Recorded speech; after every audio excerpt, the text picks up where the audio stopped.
네, 현재 3주차가 진행되고 있는 NBA 매니아 키퍼리그에 대해서 이야기해 보겠습니다. 특별히 할 이야기는 많이 없긴 하지만 로스터에 대해서 한번 이야기해 보겠습니다. 성적은 현재 3주차 8대3으로 이기고 있지만 카테고리 리그인 특성상 매일매일 로스터에 몇 명이 출전하는지에 따라서 성적이 수시로 바뀌기 때문에 어디 한번 봅시다. 앞으로 12명이 출전할 수 있고 상대방도 12명이 출전할 수 있는데, 같은 수의 로스터 출전 인원이라고 했을 때 한 3점씩 10개 차이, 스틸도 8개 차이 정도면 어느 정도 안정권인데, 득점 같은 경우는 차이가 크지 않습니다. 32점밖에 차이가 안 나기 때문에 상대방이 폭발을 한다면은, 득점 폭발이 있으면은 금방 뒤집힐 수 있는 상황이고, 파울도 하나 차이로 이기고 있는 거라서 금방 뒤집힐 수도 있고 해서 성적이 아마 그렇게 8대3으로 계속 유지되는 것이 아니라 금방 뒤집힐 수도 있는 가능성이 있습니다. 뒤집힌다고 해도 아마 한 5대6 정도로 그렇게 지는 거 아닌 이상 크게 질 일은 이미 스탯상으로 없을 것 같긴 합니다. 현재는 그래서 상위권이 아니라 8위로 기록하고 있는 12승 13패 중위권에 기록하고 있는 성적입니다. 작년 탱킹을 했던 경험에 비추어 보면은 상당히 성적이 끌어올렸죠. 로스터를 한번 보겠습니다. 현재의 로스터인데, 작년에 키핑한 K가 써있죠. 키핑의 K. 키핑한 선수가 셰이든 샤프, 켈렐 웨어, 그리고 어디 갔냐? 없네. 그리고 또 한 명 챗 홍그램을 키핑했습니다. 그런데 홍그램을 트레이드 제이가 와서 스카티 반즈랑 1대1 트레이드로 바꿨습니다. 그래서 홍그램 대신 스카티 반즈가 포함됐고, 홍그램을 트레이드한 이유가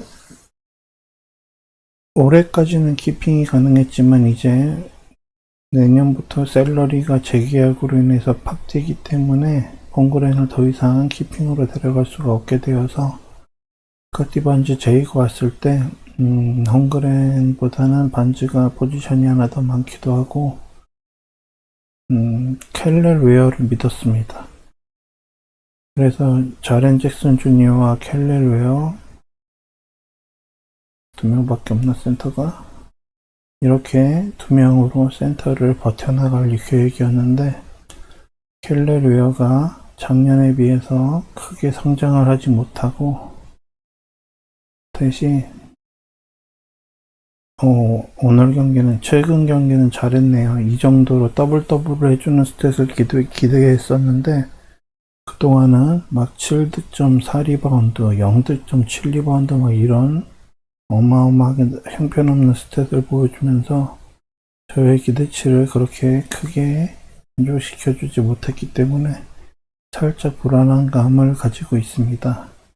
하지만 그 대신 FA 시장에서 폴 조지를 버리고 코누펠을 주워왔는데, 올해 4픽인 선수죠. 이 선수가 꽤나 짭짤한 활약을 해주면서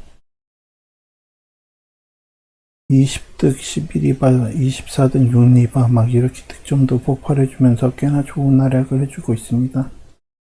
올해 상위픽 루키 중에서 크누펠이 마침 어떤 팀이 드롭을 시켜서 웨이버로 나와있던 상황에서 폴 조지를 믿고 그대로 갈 것인가 고민을 했었지만, 역시 크누펠을 영입한 것이 큰 성공인 것 같습니다. 올해 루키이기 때문에 키핑을 한다면 앞으로 3년 동안은 데리고 갈 수 있어서 꽤나 도움이 되는 선수고, 켈렐 웨어랑 코누펠을 위주로 데려갈 수 있을 것 같습니다. 셰이든 샤프도 이제 곧 재계약이 있을 것 같아서 아마 키핑을 올해까지인가 아니면 내년 한 번 더 할 수 있나 아마 그럴 것 같은데, 앞으로 키핑 자원 크누펠과 켈리 웨어를 확보할 수 있었습니다. 웨어는 좀 더 활약을 해줘야지 안정적으로 데리고 갈 수 있을 것 같은데 이제 성장을 하기를 기대합니다. 이렇게 로스터에서 가장 특별한 변화는 크누페를 운 좋게 영입할 수 있었다는 것이 가장 큰 것 같고, 작년 성적이 낮았기 때문에 커닝햄이나 자렌 잭슨 주니어 같은 괜찮은 선수들을 영입할 수가 있어서 이제 성적이 중위권까지 올라왔습니다. 작년에는 완전 하위권 탱킹이었기 때문에 꽤나 발전했고, 현재의 문제는 갈랜드가 부상에서 회복했습니다. 그래서 갈랜드 대신 데니스 슈러더를 영입했었는데 이 슈러더가 버리려고 생각하니까는 요새 24점, 18점, 18점으로 꽤나 잘해주고 있기 때문에 그에 반해 갈랜드는 부상에서 복귀한 후에 스탯이 8득 1리바 4버시밖에 안 나오고 아직 몸 상태가 제대로 끌어올려진 것 같지 않아서 아직 부상자 명단에서 빼고 데니스 슈러더를 버리기에 아까운 상황인 것 같아서 갈랜드를 활용하지 못하고 계속 조금 더 지켜봐야 될 것 같습니다. 현재 3주차를 맞이한 매니아 키퍼리그 상황은 로스터가 조금 변경되었고 트레이드도 있었고 성적은 중위권까지 올라와서 3주차에 앞서가고 있는 이유가 11위 팀을 만나서였네요. 네, 이렇게 어느 정도 중위권 정도에서 조금 성적을 잘 내주면서 상위권에 있는 팀을 만났을 때 과연 얼마나 버틸 수 있느냐에 따라서 저도 상위권으로 올라가느냐 아니면 중위권에 유지하느냐 정도가 될 것 같습니다. 키퍼리그 뭐라고 하지? 플레이오프는 6위까지가 플레이오프 진출할 수 있는 상황이기 때문에 중위권 목표 중에서 6위까지 올라가는 것을 목표로 삼고 한번 도전해 봐야 될 것 같습니다. 이렇게 현재 키퍼리그 3주차는 순항하면서 콘 크누펠 4픽을 영입하는 행운을 얻을 수 있었다는 것에 대해서 다시 한번 기쁨과 행운이 가득한 키퍼리그가 진행되고 있는 것 같습니다.